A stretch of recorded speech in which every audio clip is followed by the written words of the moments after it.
गतिविधि दोनों सदनों में चल रही थी, उसमें राम गोपाल जी ने थोड़ा मौसम सुहावना करने का काम किया। काफी किया है। चलिए, अच्छा है, ऐसा हो तो बहुत ही खुशी की बात है। और जयराम जी आज वो भी प्रसन्न दिख रहे हैं।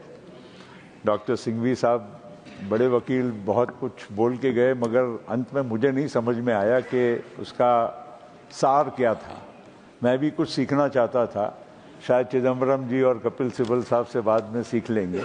नहीं है, सभी अचंभित हैं, तभी साइलेंस था। नहीं sir, I am not a legal luminary, इसलिए मुझे मालूम नहीं।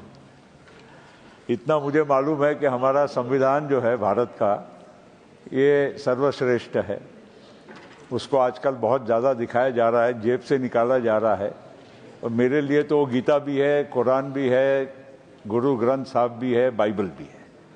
और उसी के शपथ लेकर आप भी बैठे हैं, सभी बैठे हैं, और हम सभी संसद सदस्य बैठे हैं। तो इसलिए उसके बारे में ये भी हम लोगों को इतना ही समझना चाहिए, महसूस करना चाहिए कि हम जब यहाँ बैठे हैं और कानून बनाते हैं तो कानून हम ही बनाने वाले हैं, और हम ही ने व्यवस्था, जो संविधान में जो व्यवस्था है उसमें न्यायपालिका तक जाने की व्यवस्था संविधान ने और संविधान निर्माताओं ने बना कर दी है। और वही सरकार, मैं समझता हूँ कि कल से ये हमारे पार्लियामेंट्री अफेयर्स और माइनॉरिटी अफेयर्स मिनिस्टर साहब ये कहना चाह रहे हैं कि हम जो भी कर रहे हैं, जो भी कानून ला रहे हैं, वो कानून से अगर किसी को कोई पीड़ा हो, कोई तकलीफ हो, तो न्यायपालिका तक पहुंच सकते हैं। और वही भारत का संविधान जो आप लेकर यहाँ पर सभी लोग दिखाने की और बात करने की कोशिश कर रहे हैं, तो वो संविधान का हम सम्मान करते हुए, वो हमारा एक लक्ष्य होना चाहिए कि हम अच्छे कानून बनाए। और ये कानून भी, अभी सिंघवी साहब कह कर गए कि ये कानून भी संविधान गैर संवैधानिक है, ये इसको स्ट्राइक डाउन कभी ना कभी कोर्ट करेगी, तो फिर हम लोगों ने कानून बनाने नहीं चाहिए, फिर कोर्टों ने ही कानून बनाने चाहिए और हमने उसको लागू करना चाहिए। ये ऐसी कभी ये विसंगीता नहीं चल सकती। साहब, हमारा कुछ लोग बोल रहे थे मज़हब के बारे में कि बहुत ये मज़हब से खिलवाड़ हो रहा है। मज़हब से तो सर 1947 में हो चुका जो भी होना था, और आज जो मज़हब के नाम पर जो मुल्क बना, उसकी हालत देखिए, वो किस दलदल में फंसे हैं। और आज हम जो भारत में सेक्युलर डेमोक्रेटिक भारत जो हमारा है, आज कितनी ऊंचाइयों तक पहुंच गया है, 5वीं विश्व में सबसे बड़ी अर्थव्यवस्था बन गई है, आगे जाके तीसरी अर्थव्यवस्था बड़ी बनेगी। तो ये भारत, ये हमारा, और वक्फ उसी का हिस्सा है मेरे भाई, कोई इसमें कोई टोका टोकी मत करिए। मेरा ये कहना है कि सबको आगे बढ़ना होगा, और आगे बढ़ाने के लिए प्रधानमंत्री जी भी वही कहते हैं, सबका साथ, सबका विकास, सबका प्रयास और सबका विश्वास। और देखिए, कोई भी यहाँ बैठा है, और आप भी बैठे थे, जिसके हिस्सेदार हम भी थे, तो हम भी तो इसी संविधान के तहत चुनाव हुए, चुनाव में जीते, लोगों का विश्वास मिला, तभी तो हम यहाँ पर बैठे हैं। और इसीलिए ये सब बातें फिजूल की करने का मतलब नहीं है। और आपने तो बहुत शॉर्टकट ले लिए हैं। अभी जो हमारे मित्र यहाँ से अभी बोल कर गए, उनके नेता कहते थे कि बाबरी मस्जिद अगर किसी ने गिराई है तो मेरे शिव सैनिकों ने गिराई। बंबई में, मुंबई में जब मुसलमानों पर बड़ा नरसंहार हुआ, दंगे हुए, तो किसने किए और किसने कराए? आज आपको सोचना चाहिए कि आप किसके साथ बैठे हैं। सत्ता लेने के लिए आपने, सत्ता चाहिए थी, इसलिए आपने भी उनके साथ हाथ मिला लिया। तब आपको भारत का संविधान, तब भारत के हमारे मुसलमान भाइयों का, गरीबों का, तब आपको विचार नहीं आया। अब आपको याद आ रहा है। और इसीलिए वो सब ठीक है। अब आप तब वो पार्टी में थी, तब आपको मालूम नहीं है इतिहास, आपको मालूम नहीं है। वो आप वो पार्टी की स्पोक्समैन थी। Priyanka, don't get agitated. Come on. Nothing else will go on record except what Prabhu expunge कराइए। देखिए, she has to be more loyal than the king. You see, दिखाना पड़ेगा। मुझे कोई जरूरत नहीं है, हम हमारी जमीन समझते हैं और हमारी जितनी औकात है, जितनी हमारी जमीन है, उसके हिसाब से ही हम चलते हैं। साहब, हमारे देश में हम मजहब की बात जब करते हैं तो नेचुरली जज्बात बहुत उमड़ के उठ के आते हैं, होता भी है। देश हमारा अभी मुल्क अभी 1947 से अभी 78 वर्ष ही हुए, और किसी भी एक इतिहास की बात होती है। अभी हम जब वक्त की बात करते हैं और यहाँ ज़मीनों का ब्यौरा दिया गया कि कितने वक्त की प्रॉपर्टीज थी, कितने एकड़ ज़मीन थी, आज कितने एकड़ ज़मीन है। आप लोगों को भी मालूम है कि ये सब पूर्वक, ये इतिहास का जो एक पन्ना था उसका ये पार्ट है।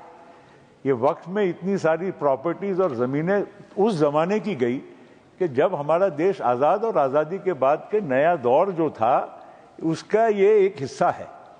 आज जब हमारा देश एक आधुनिक युग में पहुंच चुका है, डिजिटाइजेशन हो गया है, नई ज़मीनें, लैंड रिकॉर्ड्स बन रहे हैं, तो ये आगे जाकर ये सब विवाद और ये सब विषय आने वाले नहीं हैं। ये आप पुरानी बातों को लेकर उसको ही एक मतलब जिसको घुमा घुमा के गोट गोट के बार बार लोगों के सामने पेश करते हैं कि ये मजहब के खिलाफ में बात हो रही है। इसमें मजहब की बात जरूर होना चाहिए, लेकिन मजहब के कौन सा ही पन्ना ऐसा है कि जिसमें आपको आपत्ति है, ये मुझे जरा अभी तक समझ में नहीं आया। गृह मंत्री जी का मैंने कल भाषण सुना, हमारे माइनॉरिटी अफेयर्स मिनिस्टर साहब का भाषण कल भी सुना टीवी पे, आज भी यहाँ पर उन्होंने विस्तृत चर्चा की। अभी नड्डा जी का इतना विस्तृत भाषण हुआ।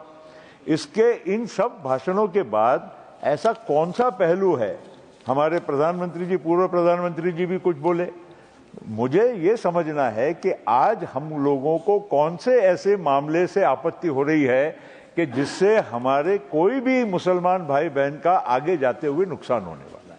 अगर ये बात कोई समझा सके तो निश्चित हम भी इस बारे में एक नहीं 100 बार सोचने के लिए तैयार है। आपको मैं बताना चाहता हूं दिग्विजय जी कि हम आज एनडीए का एक हिस्सा है। महाराष्ट्र में लेजिस्लेटिव काउंसिल में अगर एक व्यक्ति मुसलमान गया है तो वो हमारी पार्टी से गया है। वहां पर मंत्री अगर है तो हमारे पार्टी से मंत्री हैं।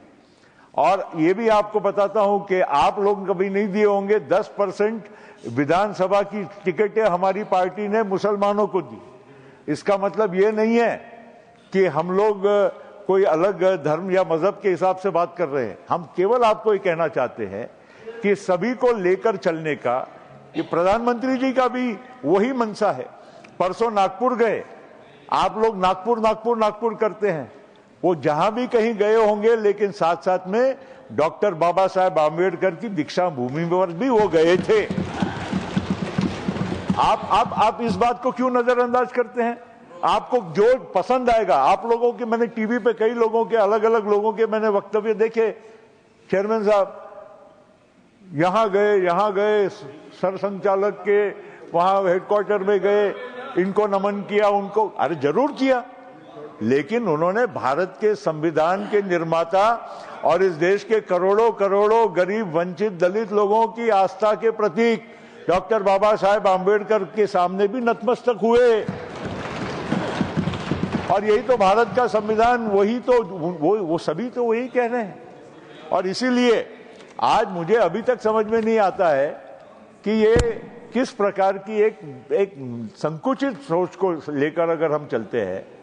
आज पाकिस्तान में, बांग्लादेश में और इंडोनेशिया और तुर्की और अनेक देशों के हमारे नड्डा जी ने यहाँ पर उदाहरण दिए, वो लोग अपने आप को समय के अनुसार चलने की कोशिश करते हैं और हम जानबूझकर एक समुदाय को बार बार नीचा दिखाने की या उनको एक अलग तरह से समाज में उनके प्रति सोच बनाने की क्यों हम कोशिश कर रहे हैं? हम लोगों को ऐसा नहीं करना चाहिए। और इसीलिए आप लोग इस तरह से मजहब, देखिए हमारे देश में सबसे बड़ी समस्या आज तक जो रही है, मजहब से भी ज्यादा हजारों वर्षों से हमारे यहाँ पर हमारे एक जातीय व्यवस्था, वर्ण व्यवस्था जो हमारे यहाँ देश में चलते आई, वो हजारों साल से है।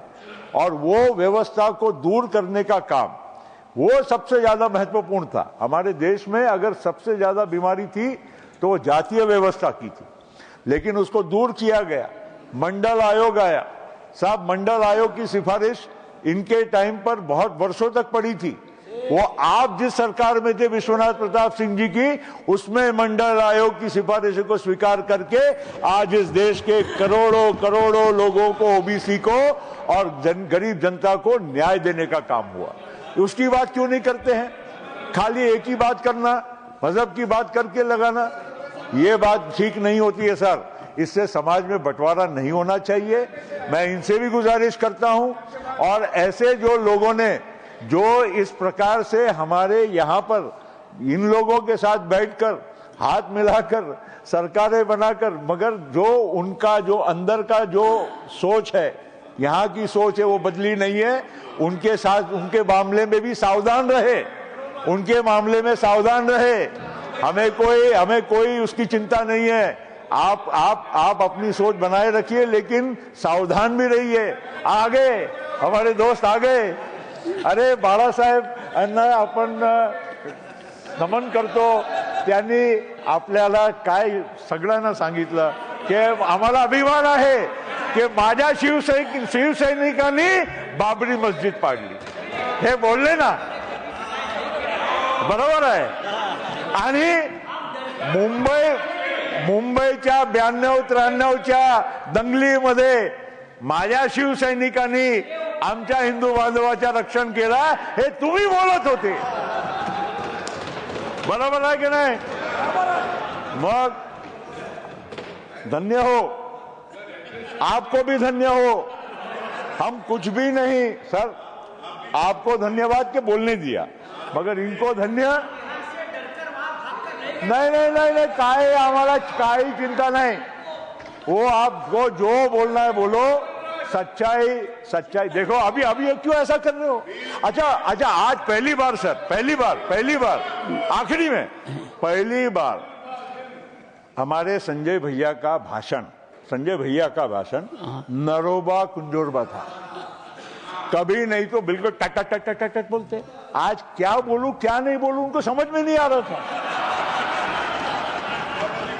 क्या बोलूं नहीं बोलूं, देखो अभी भी एकदम ऐसा ही कर रहे हैं। संजय भैया, आपण कलर नको बदला सर। मेरा इतना ही